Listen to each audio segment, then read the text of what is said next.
Hi, and welcome to the Heart of a Perfectionist podcast. I'm your host, Tegan Thompson. I'm a book lover, a chocoholic, and an INTJ living in a world filled with extroverts.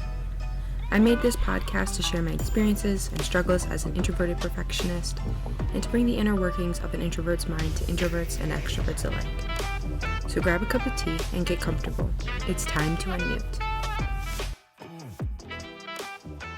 Hello everyone, and welcome to another episode of the Heart of a Perfectionist podcast.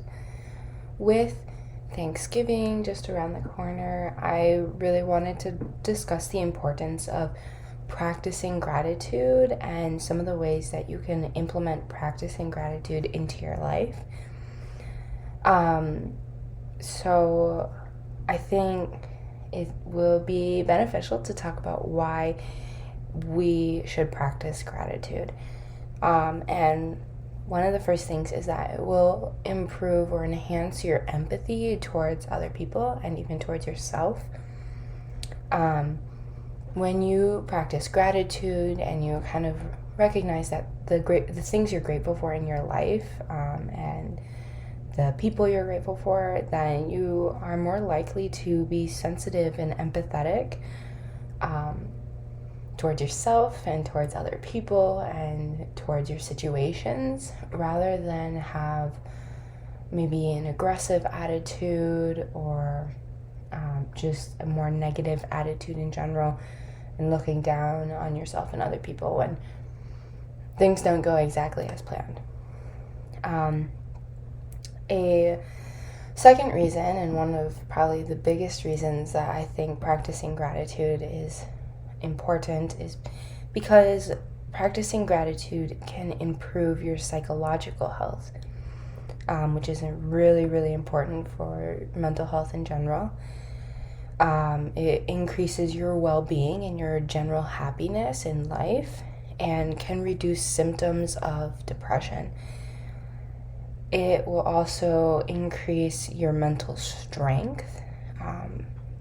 When you have greater mental strength, people are often more resilient in their situations and challenges, and they're more likely to overcome any type of trauma or challenges that they do experience, so that they can bounce back and kind of move forward and progress towards the goals or things that they want to do, rather than kind of sitting and dwelling on those things that are that were really hard for them to experience. And it also betters your self-esteem, because when you are grateful for things, you have the appreciation for other people's accomplishments and other people in general, and that can reflect inward onto your own accomplishments and your own self, and being grateful for the things that you can do and who you are, and that just leads to greater self-esteem, which is really great. And a third thing is that practicing gratitude can also improve your physical health. People who practice gratitude often have fewer bodily aches and pains in general, and they are more likely to engage in regular exercise. Exercise can be however you want it to be, but people are more likely to engage in that, which, helps your overall physical health when you are more active and taking care of your body in that way. Additionally, people who practice gratitude are more likely to have more frequent checkups with doctors. They're going to be grateful for the things that they experience and that they have access to, and so that they're going to try and take care of themselves in that way, and go to a doctor maybe just for a general checkup, or if they are experiencing some ailment. So those are just a few reasons why practicing gratitude is important and beneficial to your life. And now I just kind of want to talk about some of the ways that you can practice gratitude. There's a lot of ways, and there's many different ways that may work for people, and figuring it out for yourself is going to be really important, because some people may find it helpful to do it one way, and other people find it helpful to do another way. And I think kind of doing your own research and figuring that out for yourself is going to be really helpful. But I am going to list just a few things that I know work for me and have worked for other people as well. So one of those things is each day thinking about or verbalizing 3 things that you're grateful for. And you don't necessarily have to do 3. You can do more, you can do less. But just finding a couple things every day that you are grateful for. And those can be experiences, they can be accomplishments, they can be people, things at work, nature, your community, your shelter, access to food and water, stuff like that. Any type of thing that you are grateful for. It can be something really small, it can be something really big, it doesn't really matter. Just finding a few things that you can recognize that you are grateful for. And a second thing you could do is to start a gratitude journal. So this is kind of similar to thinking or verbalizing a couple things, but in this case you're kind of writing them down and maybe going into more detail about why you're grateful for them. I think the big thing about this and just like recognizing the things that you're grateful for is to notice them. A lot of the time we don't notice the things we're grateful for, or notice some of the good things happening in our life, because a lot of the times they are small things and they get overlooked a lot. And so it's really, really important to just recognize and acknowledge them. A third thing you could do is to meditate. Meditating allows you kind of to just enjoy the moment you're in and enjoy your surroundings and kind of just I think meditation helps you really focus on some of those really small things, and recognizing things that you may not even pay attention to but are like part of your daily life. So I think meditation is a really great way to do that. And then a fourth way, which may seem like a very obvious way, but I don't think people do it often enough, is to express your gratitude to yourself and to other people, right? You want to be able to show or tell other people your appreciation for them, right? Whether that be through your actions, or maybe you like to give gifts or something, or it's through your words, by verbalizing it or giving a card or something. Just showing the appreciation you have for other people, but then also expressing your gratitude for yourself, like being grateful for the things that you're able to do, being grateful for the situations and the experiences you get to have, and just acknowledging that you have a lot of good things in your life.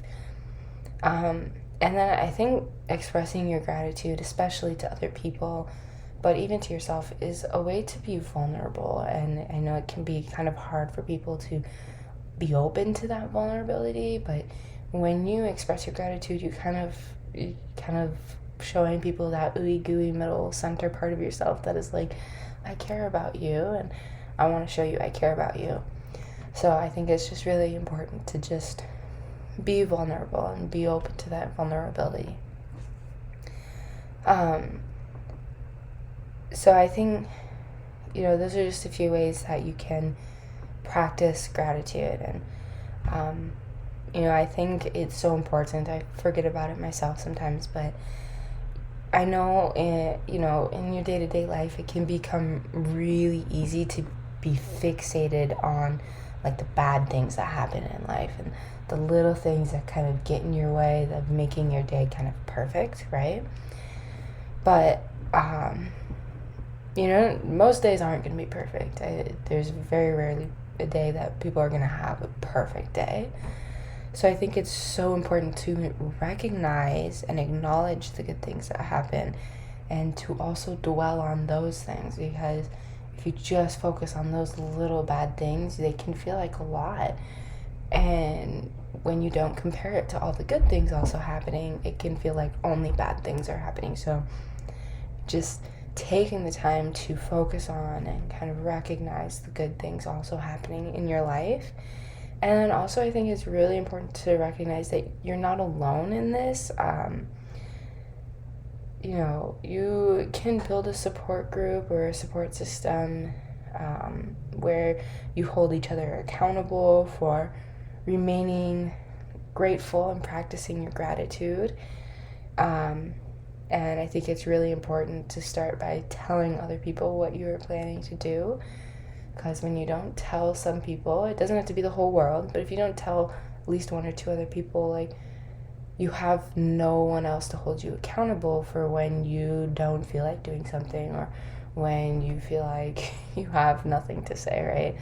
So, like, if you just have some people around you who can hold you accountable and you can hold them accountable and you can kind of, like, build off of each other. And, some days it may really be hard to recognize a couple things that are good or even just one thing that was good in your day.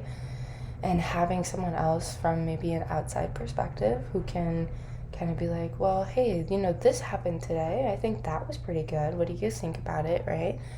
And kind of be like, oh, yeah, that did happen. You're right. I completely forgot about it because I was so focused on the bad things that happened. So you don't have to be alone in doing all this. I think it's probably the best way to practice your gratitude is to do it with other people, and that's why I think expressing your gratitude is one of the best ways to practice gratitude, is because you're doing it with other people and you're recognizing the gratefulness you have for other people and yourself, and it's both an outward and inward expression of it, and it's just very profound, I feel like. So thank you so much for listening to this week's episode of the Heart of a Perfectionist podcast. If you enjoyed this episode or if you learned anything new, please go share it with a friend.